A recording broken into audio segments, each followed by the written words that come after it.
Ohio YouTube, Thunderblade in the area. Today we're gonna do the unboxing of the motors I bought like 2 months ago. It took a while because it was at customs.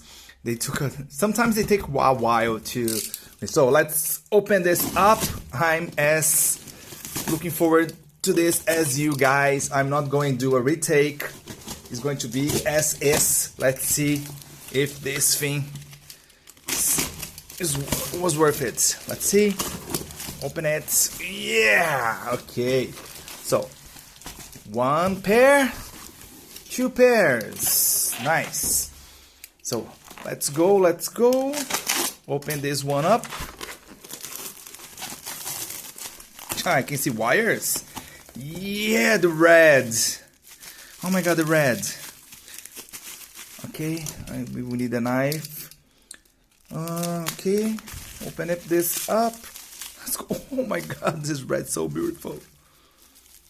Okay, let's take a look. Okay, we have 2 motors here. 2 motors over there. Okay, let's open this one as well. Okay, they're quite heavy as I thought they would be. Oh my god, sorry for the camera. I'm just too excited to share this with you guys. And remember, this is only possible because of you guys that are helping and donating money through coffee. So, okay, I will not be able to do the. Oh my god, I'll not be able to do the test right now. But I will make a video and post it as soon as I can.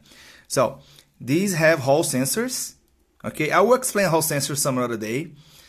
Okay, so they are their axles are, I don't know how to say this. Okay, but you have the, oh my god. Anyway, you can pass a bolt through here. They are quite soft here to the touch, quite heavy as well. So we have 4 motors. Tomorrow I will make the test with the battery and everything together. So I just wanted to share this really quickly with you guys. So yeah, stay tuned tomorrow. See ya.